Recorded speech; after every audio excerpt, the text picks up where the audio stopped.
Secretary General of the African Continental Free Trade Area, Wamkele Mene, has called for trade openness to overcome macroeconomic headwinds that tend to affect trade on this continent.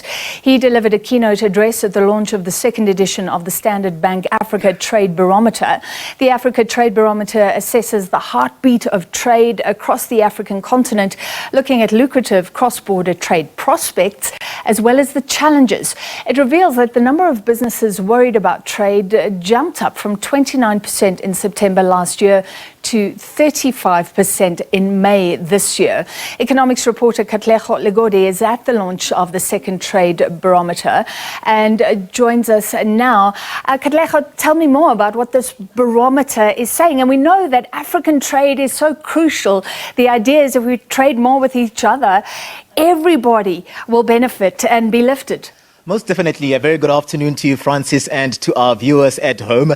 The work of Standard Bank and this African Trade Barometer coming through at a time when the Africa Free Continental Trade Area is gaining momentum. When you look at the work that has been done over time under the leadership of Wamkele Mene, whom we saw today give a keynote address at the launch of this barometer. So this barometer is very important, as you say. They're just looking at the fact that we need to get a sense of how the environment is at this point in time that would make it conducive for these African countries to trade amongst each other without a hassle. So here we're looking at the work of about 10 countries that were interviewed as forming part of this survey by Standard Bank here. And this is where we're looking at a 2/3 of the global GDP contribution coming from these 10 countries. So you can get a sense of what we're getting out of countries like Namibia, countries like South Africa, countries like, Nigeria, for instance. It's what would really give you a sense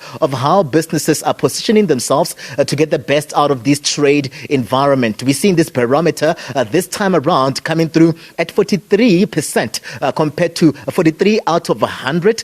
This is what they're looking at in terms of the interviews that were conducted on the ground, and specifically, particularly interesting this year or this time around, looking at September to May 2023, is the fact that Standard Bank, they've really zoomed into businesses or small, medium enterprises, those businesses, in terms of how are they also preparing themselves to get the best out of this trade environment. I'm going to bring into the conversation now Mr. Mayberg, who's coming through from Standard Bank, who'll give us a sense of this barometer. We're seeing you going deep onto the ground, getting a sense of how these businesses are faring here, but also just touching on those domestic challenges, issues of infrastructure, for instance, that would see these businesses not getting the best out of this trade space. Welcome to the SABC. Let us in on this barometer. Thanks for having me. Yes, so the barometer combines data points that are easily accessible from the World Bank, World Trade Organization, etc. But we do know that doesn't give you the full story around what's happening on the continent. There's a vacuum around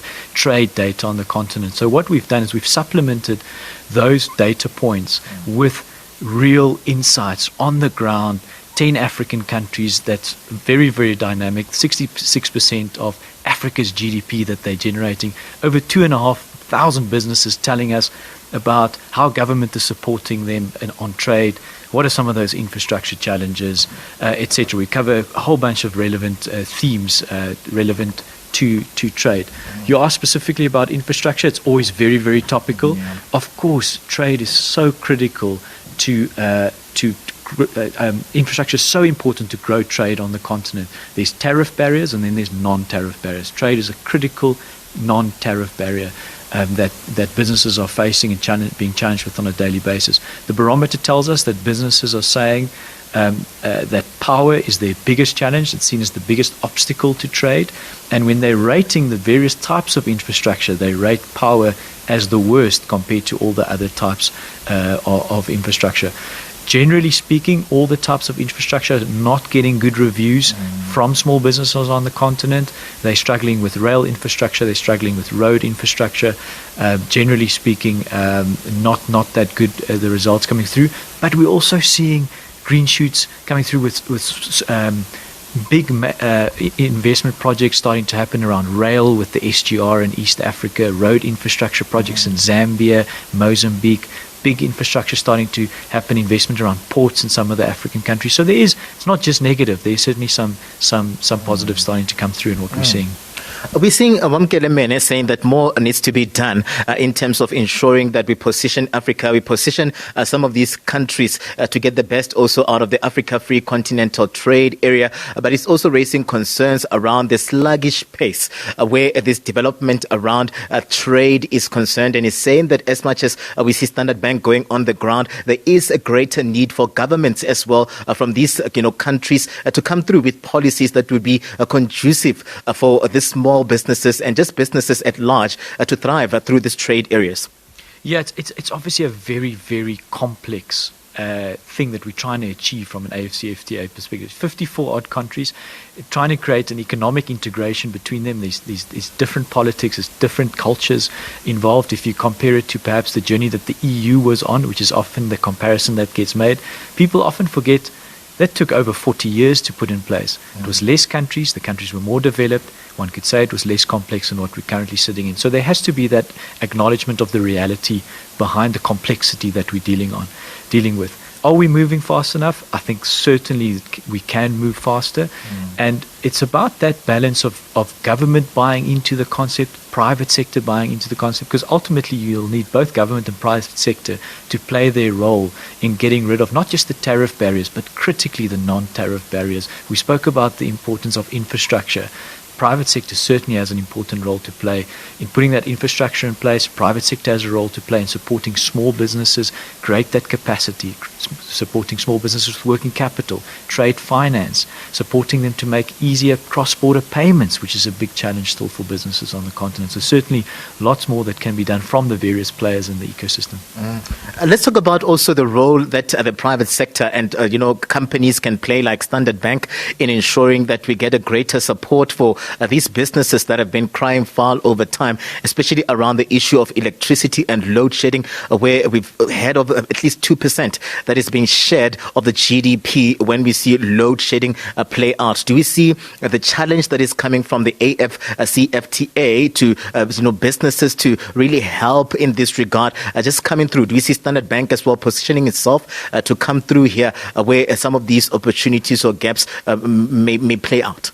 Yeah, so power is naturally, as mentioned, a big challenge.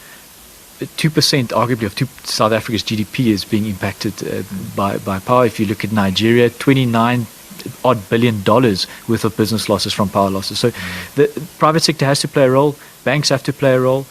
And within a crisis, within challenges sits opportunity. And that's where banks like Standard Bank are playing a role in helping business with alternative energy options, helping them finance infrastructure that's required to generate power.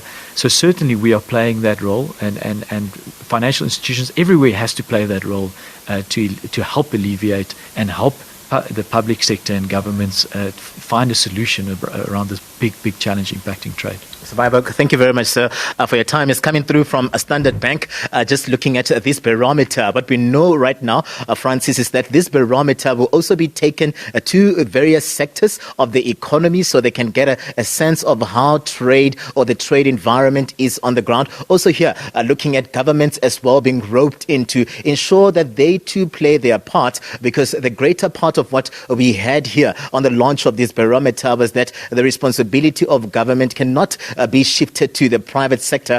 So there's a need for harmonious engagements between all of these spheres and sectors to ensure that all of these businesses get the best out of the trade environment on the ground. But most of them are saying that there's the work that still needs to be done. Also looking at the work that the Africa Free Continental Trade Area and that agreement has been doing over time, where issues of trade relations between African countries are concerned.